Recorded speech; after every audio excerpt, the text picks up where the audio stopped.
യേശുവെ സ്തോത്രം, യേശു മഹത്വം, യേശു ആരാധന. ഇന്നത്തെ നമ്മുടെ ദിവസം, ഇന്ന് നമുക്ക് സാമ്പത്തിക ബുദ്ധിമുട്ടുകൾക്ക് വേണ്ടി പ്രാർത്ഥിക്കാം. പല ഭവനങ്ങളും സാമ്പത്തികമായി വളരെ ഭാരപ്പെടുന്ന ഭവനങ്ങളാണ്. ഒരു നേരമെങ്കിലും ഒരു രൂപ എടുക്കാൻ ബുദ്ധിമുട്ടുന്ന എന്നെ വിളിച്ച് പ്രാർത്ഥിച്ച് കുറേ പേര് പ്രാർത്ഥിച്ചു. ചേച്ചി എനിക്ക് ലോൺ ശരിയാകണം, ചേച്ചി ഞാൻ കയറി കിടക്കുന്ന വാടക വീട്ടിലാണ്, എനിക്ക് ആ ലോൺ ശരിയാക്കിയാൽ എൻ്റെ വീട് എനിക്ക് മേടിക്കാൻ സാധിക്കും. ചേച്ചി എനിക്ക് ബാങ്കിൽ ലോൺ അടച്ചില്ലെങ്കിൽ ബാങ്ക് ജപ്തിയാണ്.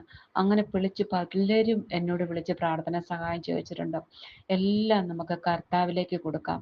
കാരണം എനിക്ക് സാധ്യമല്ല, കാരണം ഞാനൊരു ഒരു കൃമി മാത്രമാണ്, എനിക്ക് ഒന്നിനും സാധിക്കത്തില്ല. പക്ഷെ നമുക്ക് പ്രാർത്ഥിക്കാം. കർത്താവ് നമുക്ക് വഴി ഒരുക്കിയില്ലെങ്കിൽ നമുക്കൊന്നും നേടത്തില്ല. നമ്മൾ എന്ത് ചെയ്താലും അതിനൊന്നും ശാശ്വതമാകത്തില്ല. കർത്താവ് നമ്മൾ എന്ത് ചെയ്യുന്നോ അത് കർത്താവിൻ്റെ സാന്നിധ്യത്തിലായിരിക്കണം. സങ്കീർത്തനം 34:10 കർത്താവിനെ അന്വേഷിക്കുന്നവർക്ക് ഒന്നിനും കുറവുണ്ടാകുകയില്ല. അതെ, കർത്താവിനെ നമുക്ക് ശക്തമായി വിളിച്ച് പ്രാർത്ഥിക്കാം. കർത്താവ് യേശുവിൽ വിശ്വസിക്കുക, നീയും നിന്റെ കുടുംബവും രക്ഷ പ്രാപിക്കും. പുത്രനിൽ വിശ്വസിക്കുന്നവന് നിത്യജീവൻ ലഭിക്കുന്നു, എന്നാൽ പുത്രനെ അനുസരിക്കാത്തവന് ജീവൻ ദർശിക്കുകയില്ല. അതിനാൽ നമ്മുടെ കടബാധ്യതകളും നമ്മുടെ പ്രശ്നങ്ങളും, നമുക്ക് എന്തും സാമ്പത്തിക ബുദ്ധിമുട്ടുകളാണോ, എന്ത് വിഷയങ്ങളാണോ, ഭവനമില്ലേ, രോഗാവസ്ഥയിലാണോ, എല്ലാം സമ്പത്തിലാണ് നിൽക്കുന്നത്.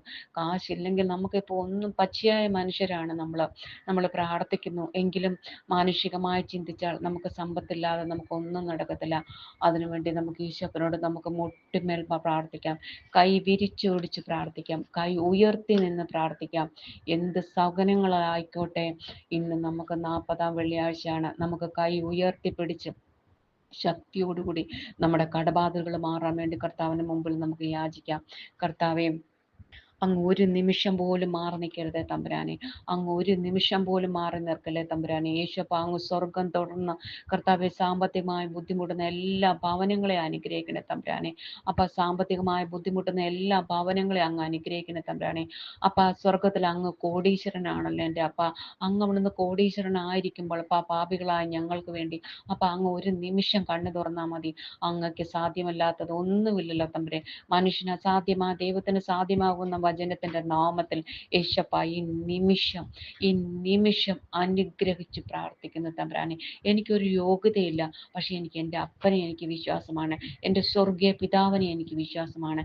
അപ്പൊ സങ്കീർത്തനം 91 അധ്യായത്തിൽ അങ്ങ് പറയുന്നു, നിനക്ക് ഒന്നിനും ഒരു കുറവുണ്ടാകുകയില്ലെന്നും, നിന്നെ ഞാൻ ചേർത്ത് വെക്കുമെന്നും, ഇടതും വലുതുമായി ഞാൻ നിനക്ക് കൂടെ ഉണ്ടായിരിക്കുമെന്നും. എങ്കിൽ ഈ വചനത്തിന്റെ നാമത്തിൽ ഈ നിമിഷം ഈ പ്രാർത്ഥന കേൾക്കുന്നവരെ, അപ്പൊ ഒരു നിമിഷം ഈ പ്രാർത്ഥന കേൾക്കുന്നവരെ, അപ്പൊ ആരുടെ ചെവിയിൽ, ആരുടെ ഹൃദയത്തിൽ, ആരുടെ ആത്മാവിൽ, ആരുടെ തലച്ചോറിലാണ് ഈ പ്രാർത്ഥന കേൾക്കുന്നത്, ആ നിമിഷം പരിശുദ്ധാത്മാവ് ഇറങ്ങി പരിശുദ്ധാത്മാവിൽ വർഷിച്ച്, പരിശുദ്ധാത്മാവിന്റെ ദാനത്താൽ, പരിശുദ്ധാത്മാ ഭവനത്താൽ, പരിശുദ്ധാത്മാവിന്റെ കൃപകളാൽ അപ്പ ഓരോരുത്തരെ അനുഗ്രഹിക്കുന്നത് ഓർത്ത് നന്ദി പറയുന്നു.